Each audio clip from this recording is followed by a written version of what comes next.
Istilahnya Romeo dan Juliet. Ya, Cia. kalau di Sulawesi ada Datuk Musen dan Mami Padiapati. Ya. Kalau di Balak Baraka ini ada Prof Aminuddin dan Puang Ibu Haji Suryana. Salah satunya ada yang positif. Mereka bicarakan memang, tapi di belakang baru kita tahu. Ada yang berpendapat bahwa harus diisolasi, harus dipisahkan. Mungkin tak usah dipisahkan rumah tapi kamar, atau bagaimana lah. Atau mungkin ibu di center di rumah kos itu atau salah satunya atau teta. Tapi salah seorang menantu mengatakan bahwa kalau menurut saya ditanya, saya bilang jangan pisahkan, biar dia sakit jangan pisahkan. Karena dia bisa lebih sakit lagi, bertambah sakitnya kalau justru pisah.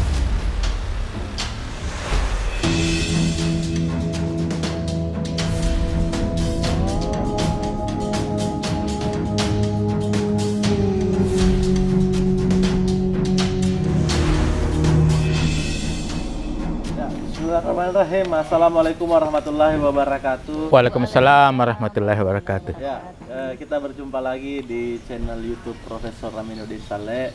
Dan tentunya hari ini adalah episode yang sangat spesial, Prof ya. Kenapa spesial? Tentunya karena untuk pertama kalinya Puang Ibu hadir di channel itu YouTube spesialnya. ini. Ya.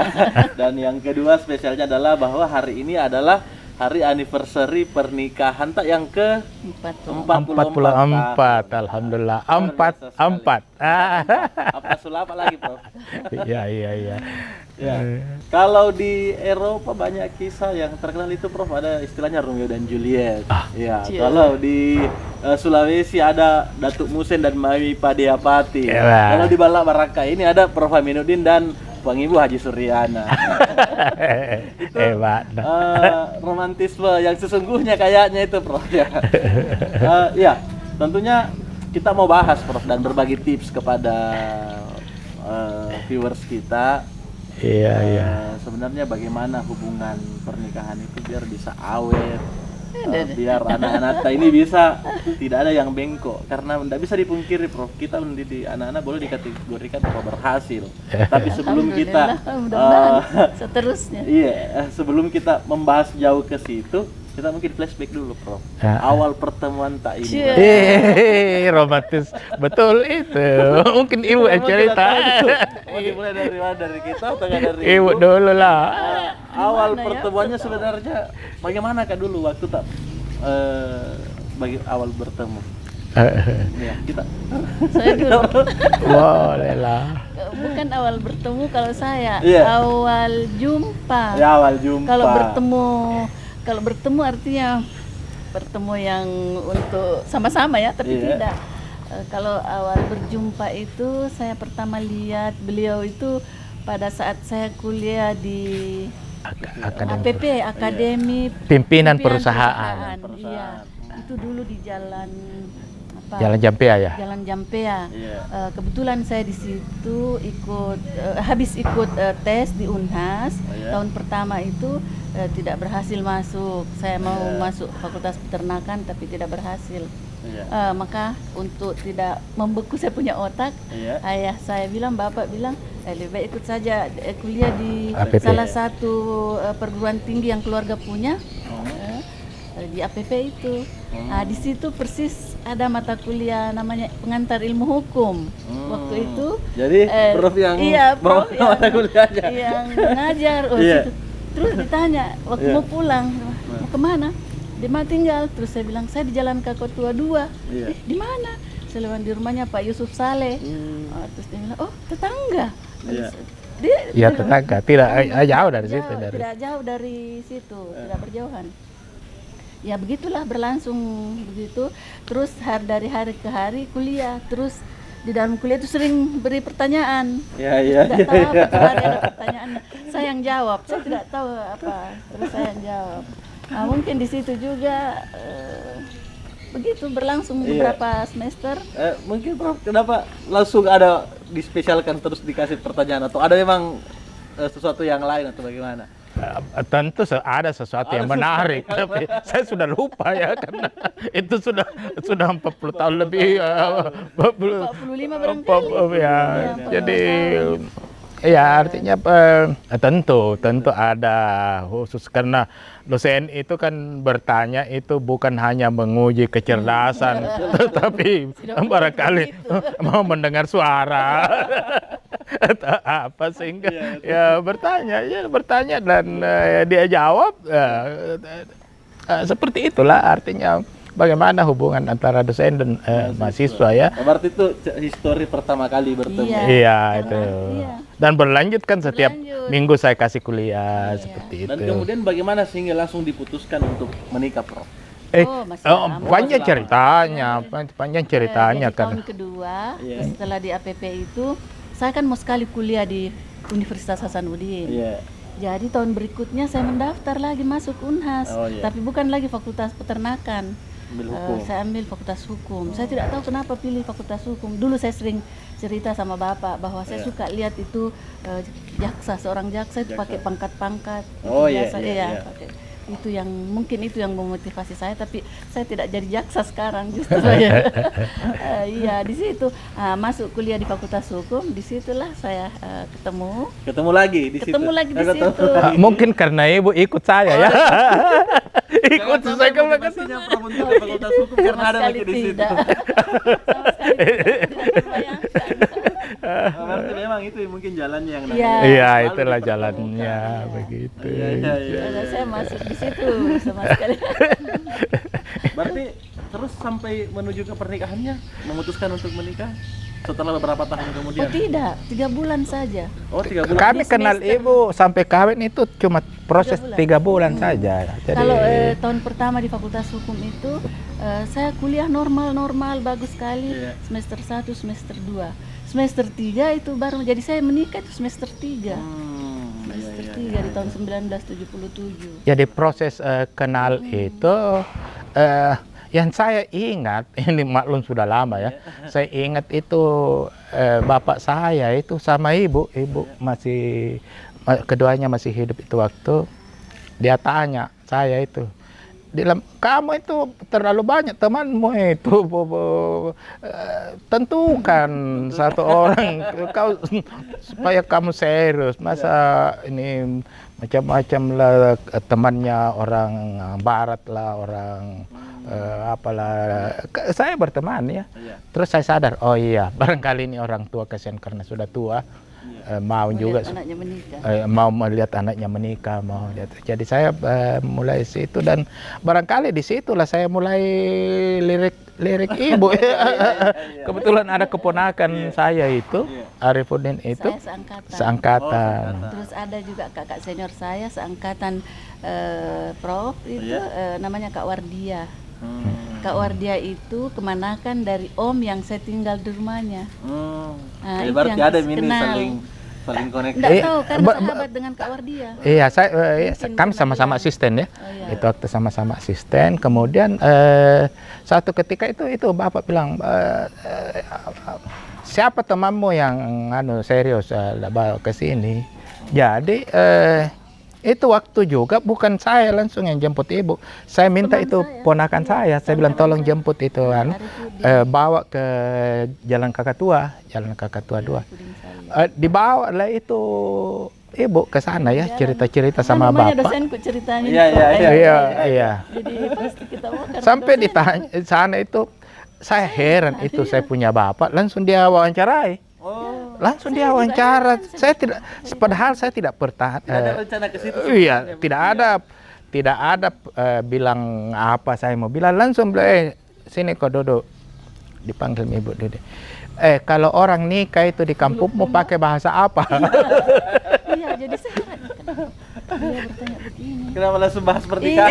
Itu langsung dia tanya itu. Bapak itu. Setelah itu mulai kayaknya ada pembicaraan serius antara bapak itu dengan saudara saya ya.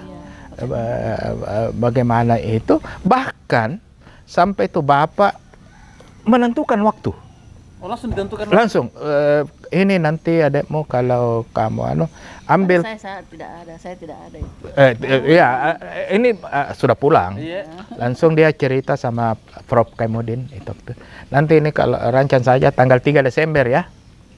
tanggal 3 Desember kamu laksanakan ini Sehat, acara masih sehat itu waktu. Itu kali saja saya ketemu. Satu kali ketemu. Bayangkan setelah pertemuan itu, setelah almarhum itu tentukan 3 Desember, beliau meninggal. Belum sampai 40 hari, belum apa, beliau masuk rumah sakit. Ini yang heran juga saya itu, waktu mau masuk rumah sakit itu dalam keadaan berbaring ini. Saya berdua di kamar jaga itu. Beliau bangun. Beliau bangun itu, almarhum itu bangun dan dia cerita-cerita mengenai bagaimana itu orang kawin, apa doa-doanya, apa niatnya, ada apanya itu yang bilang sama saya. Dan dia katakan berpesan itu nanti kamu teruskan ini kepada adik-adikmu. Jadi itu kalau artinya diajar-ajari. Diajar-ajari saya. Kenapa langsung pada waktu itu? Jadi kemudian baring masuk rumah sakit. Masuk rumah sakit tidak lama, begitu lama di rumah sakit, jantung ya, gangguan jantung. Jantung. Meninggal. Pada malam itu juga. Beberapa malam dibawa ke rumah sakit, meninggal. Ada banyak cerita-cerita waktu beliau meninggal itu karena dia pilih itu yang jagai dia. Ini saja yang jagai saya, jangan terlalu banyak. Dia bilang. Belakangan baru kita tahu bahwa ternyata yang ditunjuk ini semua perwakilan dari anaknya. Jadi ini yang jaga saya. Saya sendiri itu waktu saya kan proses skripsi, menyusun skripsi saya belum sarjana. Dia bilang kamu di luar saja. Ternyata tengah malam itu meninggal. Jadi itu saya kaget setengah mati, betul-betul saya kata, ya Allah. Padahal ini skripsiku ini mau kupersembahkan untuk ijazahku ini mau kupersembahkan kepada almarhum.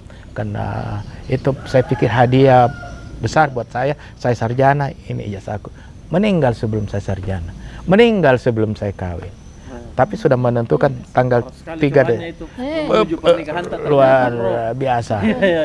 Makanya waktu beberapa hari setelah meninggal ini kami masih berduka.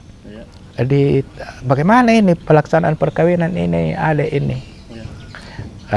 Semua katakan biarkan dulu 40 hari setelah bapak meninggal. Tapi itu waktu Prof. Kamudin Saleh katakan tidak.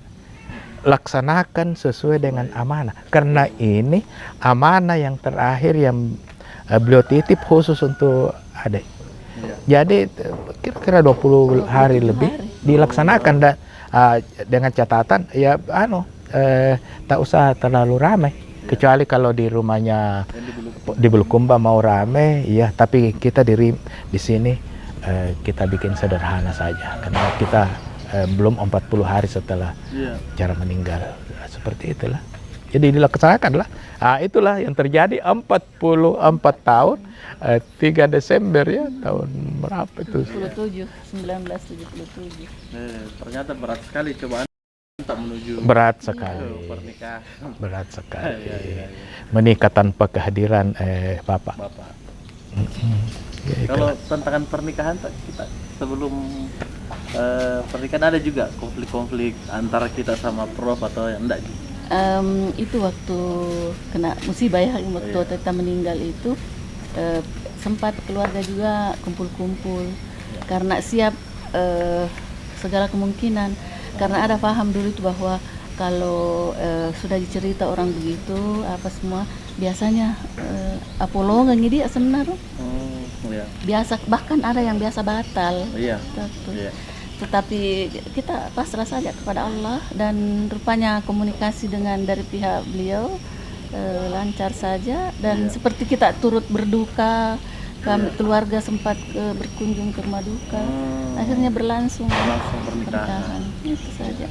Nah, alhamdulillah bertahan sampai hari ini. Alhamdulillah sampai hari 44 tahun ya.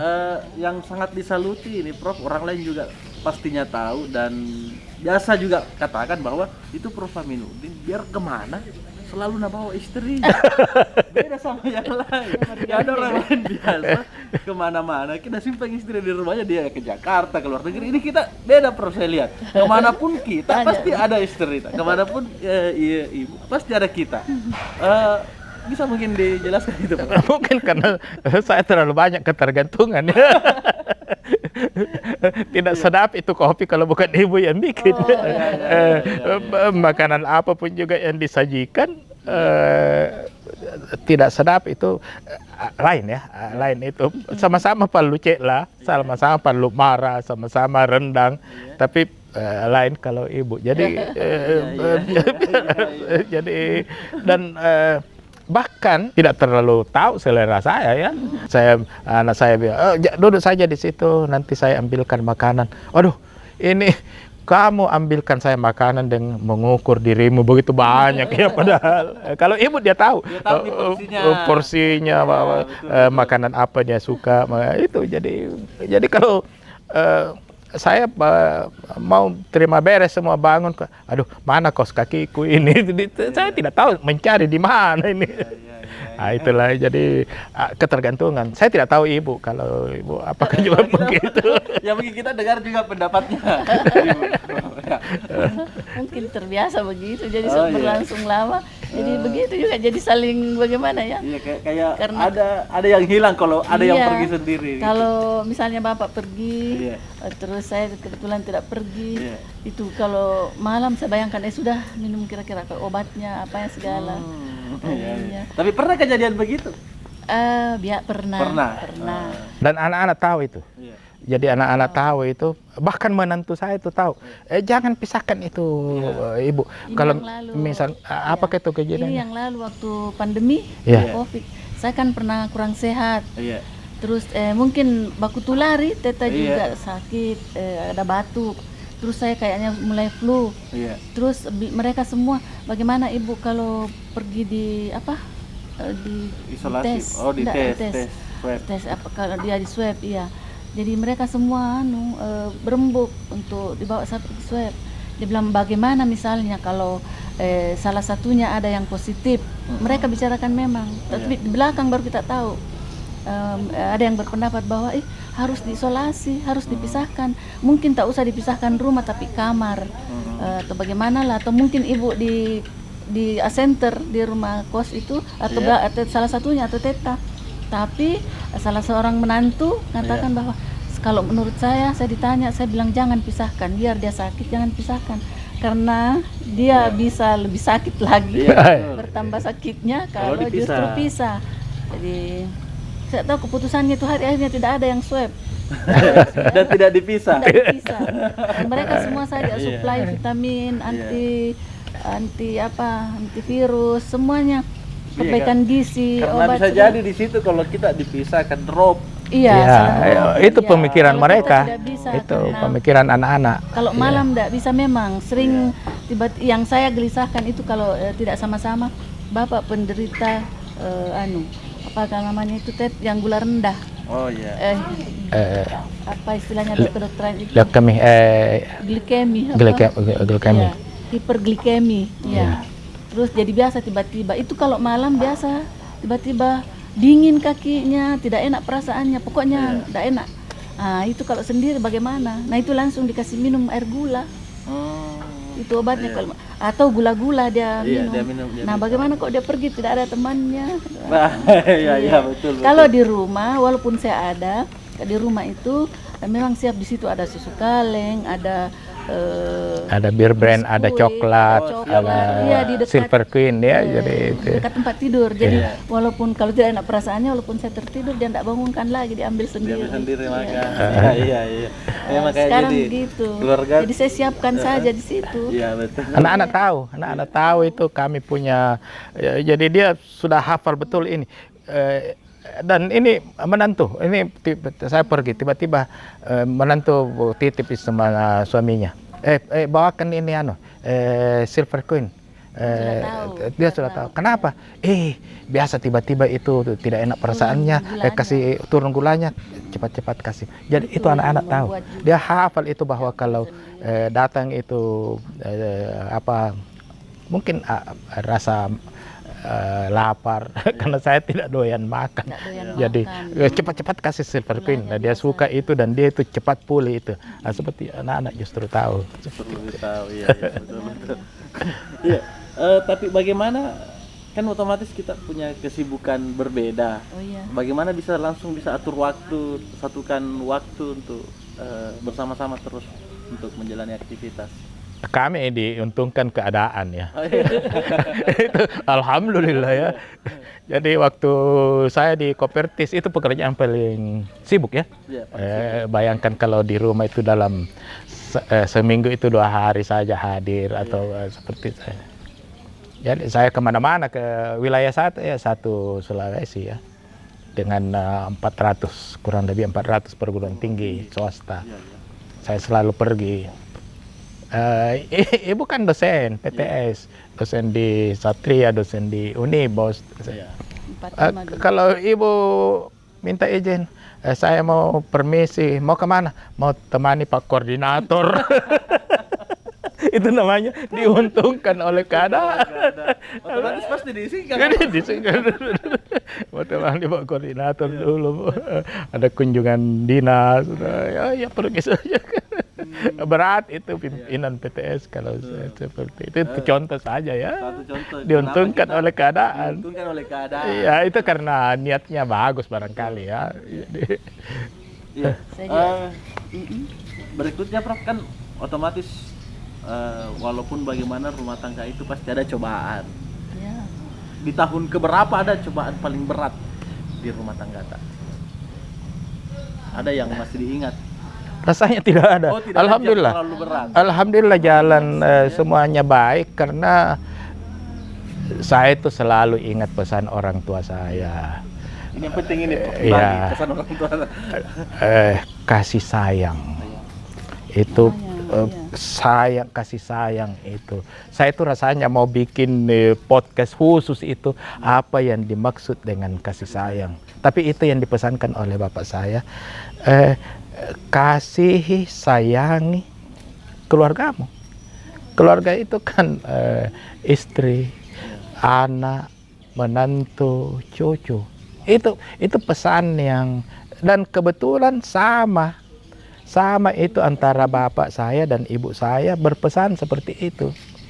Dan saya ingat setiap orang yang berkunjung ke Balak Baraka kayak ini, ini kan seperti rumah apa ya, rumah idaman, rumah cot, apa seperti itu. Rata-rata sepupu saya itu kalau ada dapat susah-susah, kadang-kadang ribut antara anak dan orang tuanya. Itu nasihatnya orang tua saya, bapak dan ibu saya. Dia bilang kepada keponakannya itu, kalau kau mau lihat itu orang tuamu senang, bahagia, orang tuamu itu sekarang dalam keadaan sakit, sayangi dia. Bagaimana bentuk sayang? Kamu tahu mestinya.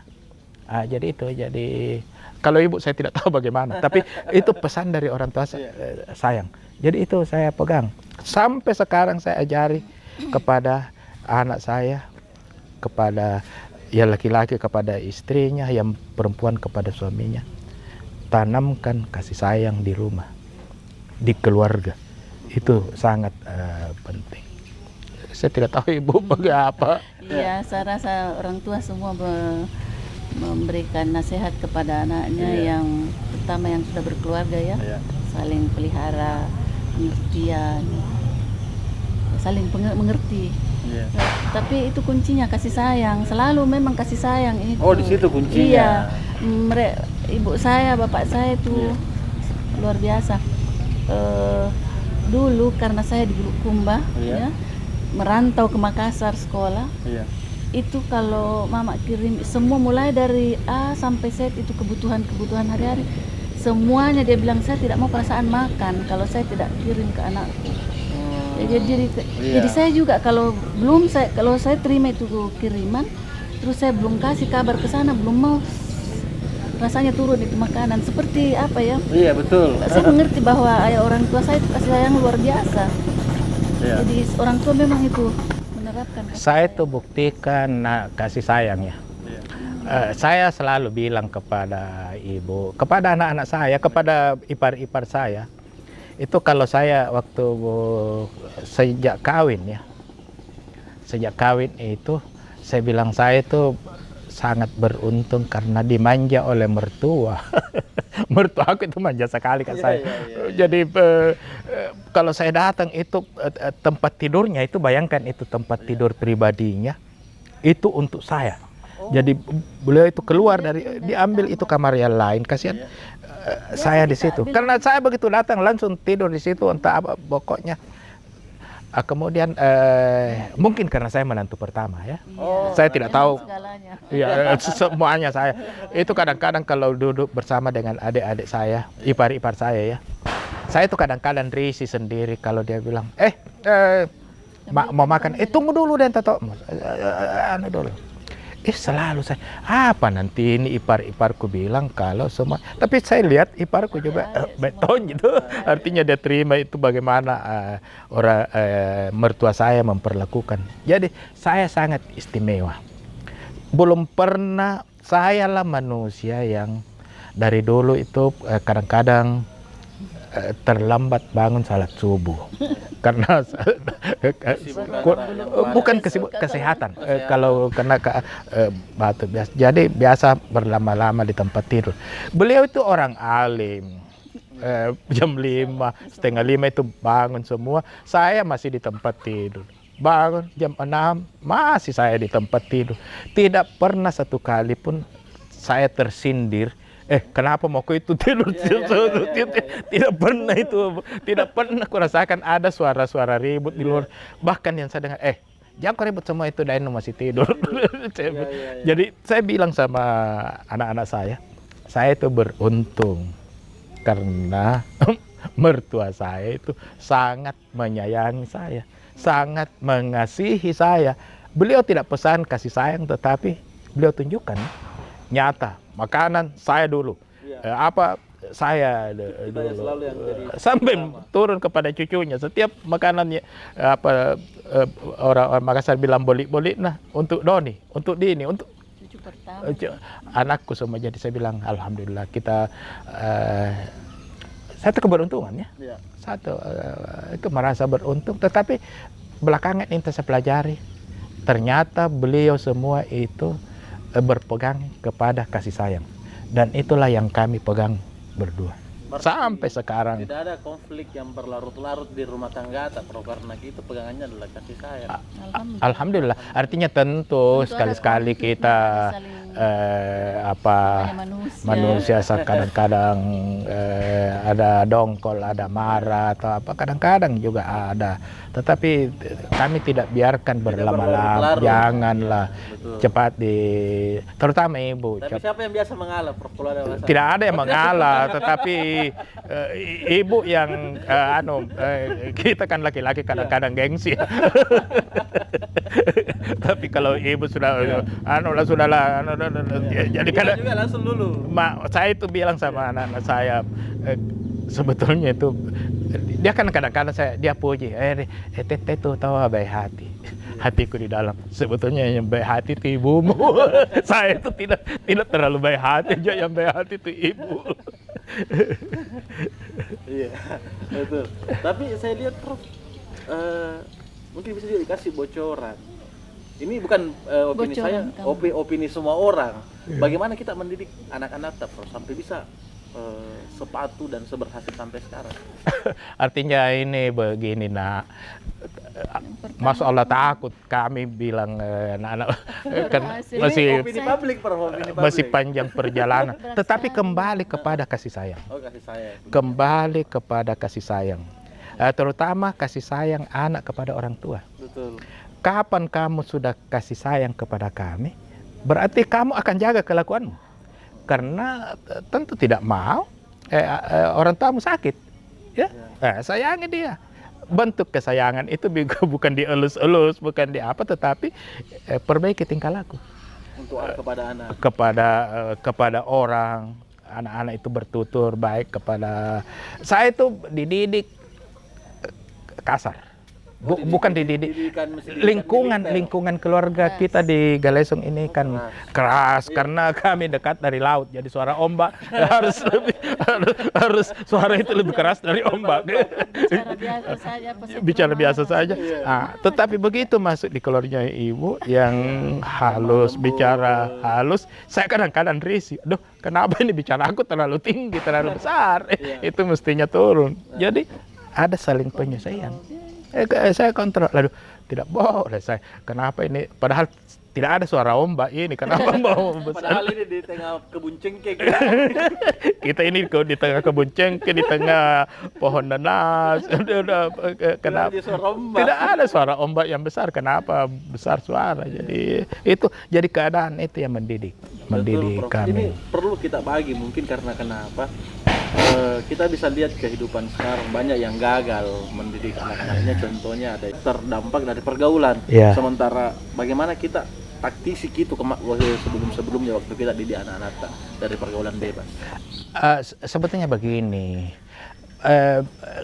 berdasarkan penglihatan saya, itu anak-anak itu biasanya nakal karena sudah bercampur baur makanan di dalam tubuhnya ya. Maksudnya halal, hulul, apa semua masuk. Jadi itu yang kami berusaha di rumah itu kami berusaha bahkan anak-anak bawa makanan kalau dia belum katakan mari kita makan bersama simpan dulu tuh makanan. Apalagi ada kiriman dari luar, ada satu karung apa itu durian. Dari mana itu durian? Tidak tahu.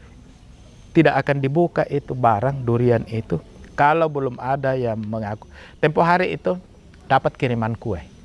Kue banyak, kue enak, kue cantik.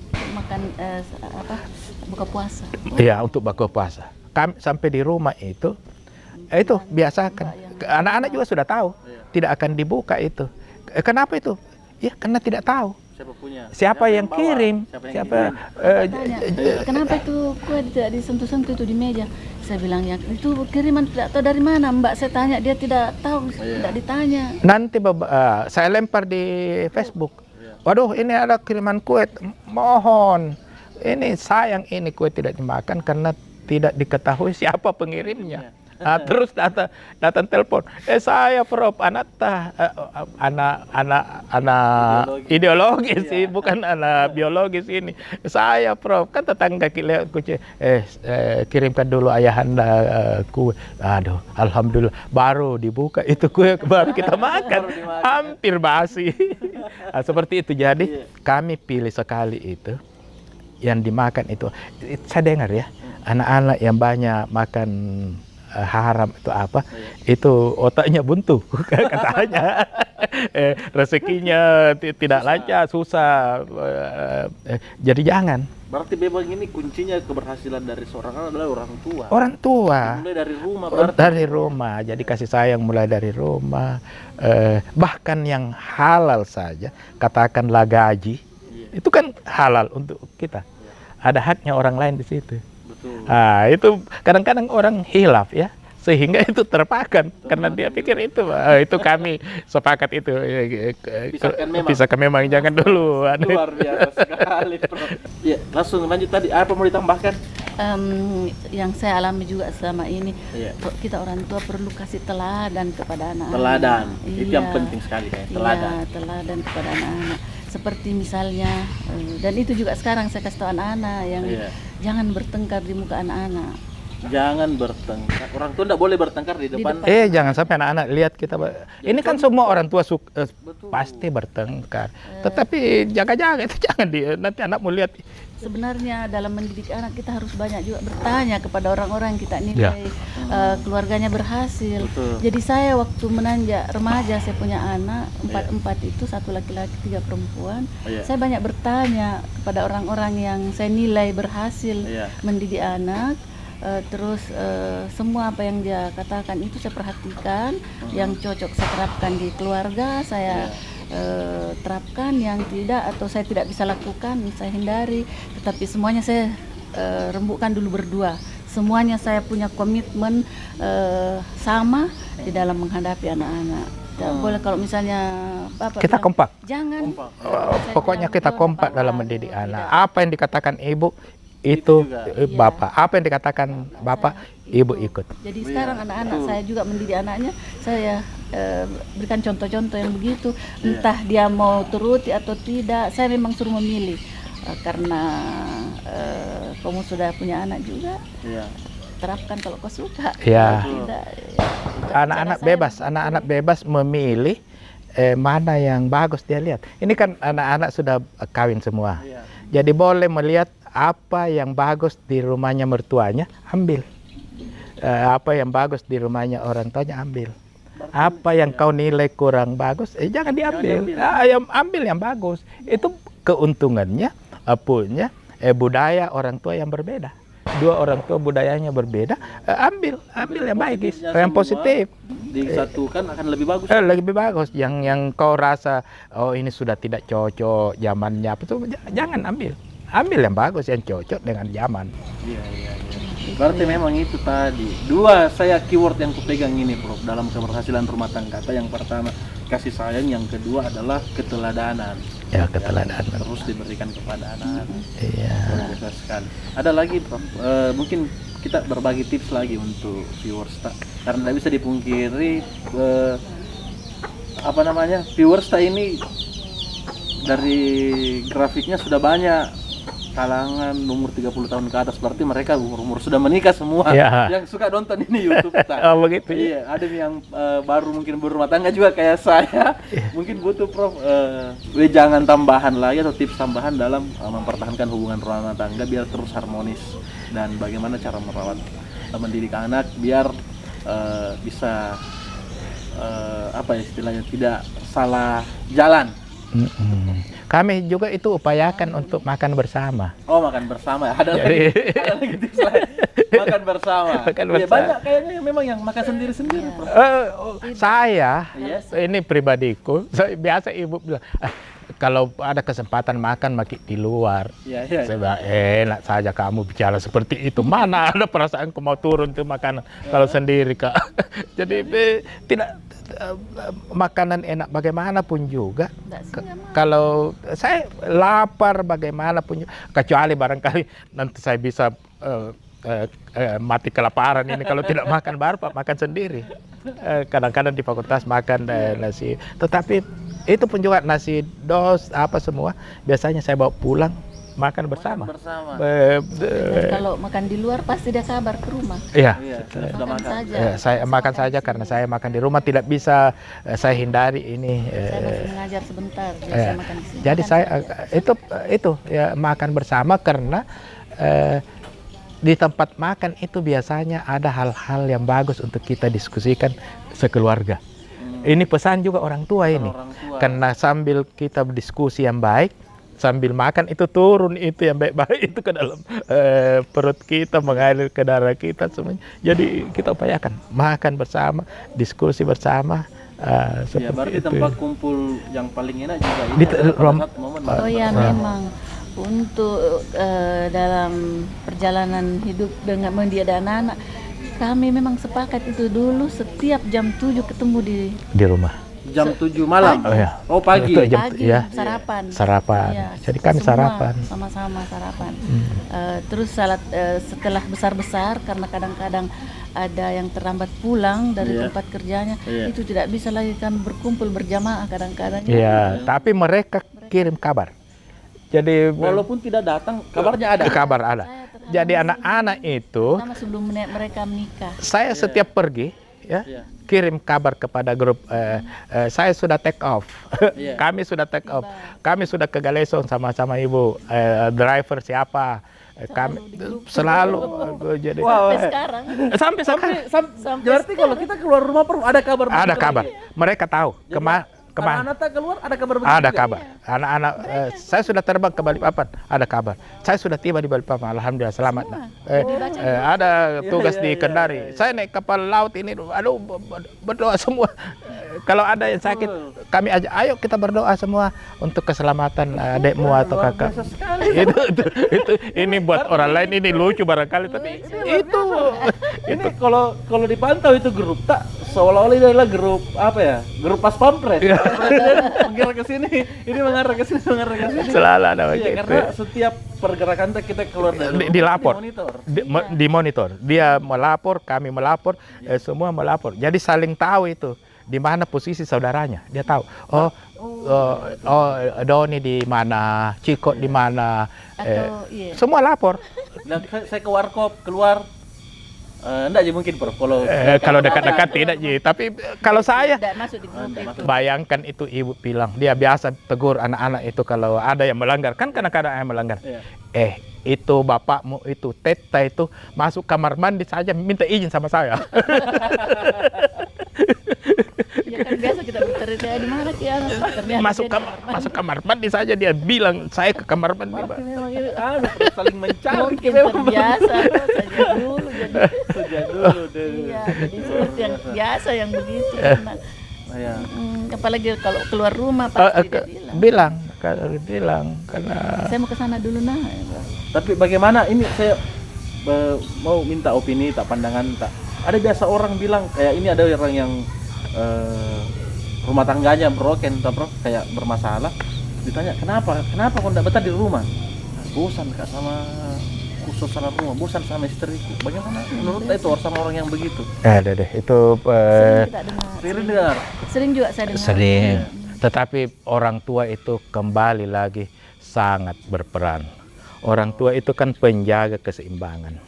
Kalau ada yang sedikit kurang tiling, ya cepat keseimbangan. Karena setiap rumah tangga, apalagi rumah tangga yang baru, itu sering sekali dilanda seperti itu. Nah, di situ itu kita para orang tua itu harus sepakat dengan orang tuanya menantu kita. Walaupun tidak diperjanjikan ya, tetapi karena terbiasa, maka kita harus sepakat. Kita ini diteladani orang, ya, diteladani orang. Jadi kalau ada anak-anak kita yang menyimpang, dia punya sifat-sifat ini, coba nama kita bagaimana? Itu kita harus sepakat itu. Kita harus pertahankan. Jadi keluarga itu harus kita jaga. Jaga jangan sampai ternodai oleh kelakuan dari salah seorang anggota keluarga. Itu kita harus sepakat itu. Iya. Betul. Berarti supaya tapi bagaimana Prof, supaya itu karena kalau kuliah kita ini kayak pengantin baru gitu terus kayak mesra begitu terus setiap hari kuliah datang mesra terus. Itu tipsnya bagaimana itu Bro? Begitu. Begitu Ji. Natural mungkin. Iya. Natural. Tidak dibuat-buat. Iya, ini baju kami sama ini. Ibu masuk di tempat batik. Sebetulnya bukan untuk dia ya. Ini kasihan. Ini kita tergesa-gesa berangkat ke Jakarta. Bapak tidak bawa batik. Padahal ini ada cara yang memerlukan batik. Jadi dia, ayo deh lah, carikan kita dulu batik. Masuk di tempat batik begitu. Kita lihat ada berpasangan. Ya sekalian kita beli. Jadi sederhana gitu. Sekalian supaya kita bisa pakai kan. Rata-rata kuliah kostumnya selalu sewarna Prof ya? Iya. Selalu sewarna. Kalau itu tanggung jawabnya ibu. Harus begitu. Tanggung jawabnya ibu itu kalau mau pergi saya siapkan apa semua. Saya sudah ini bajuku saya pakai. Ganti Ki, ini baju warna sudah ini. Sudahlah supaya sedikit serasi dengan bajuku. Itu ibu yang bertanggung jawab. Istri sangat dibutuhkan. Iya, karena dia yang ini baju kita ini supaya ada sedikit serasi dengan bajuku. Hatiku di dalam ini Tomo yang luar biasa sekali Prof. Kalau ini dibahas ini Prof sampai sore tidak selesai. Tidak selesai. Nanti bikin episode baru supaya penontonnya tidak bosan. Ya betul. Saya mungkin mau ucapkan sekali lagi Prof selamat hari anniversary pernikahan yang ke-44. Terima kasih nak, terima kasih. Semakin sehat kita berdua Amin, dan amin. semakin sukses semua Amin, amin. Ya saya rasa cukup sampai di sini dulu Prof untuk episode ini. Bahaya ini kalau tidak ditahan lanjut terus. Itu mungkin saya banyak sekali yang bisa dipetik untuk teman-teman yang mau meneladani kehidupan rumah tangga Prof bisa disaksikan di channel YouTube ini sampai selesai. Saya akhiri dengan ucapan Assalamualaikum warahmatullahi wabarakatuh. Waalaikumsalam warahmatullahi wabarakatuh.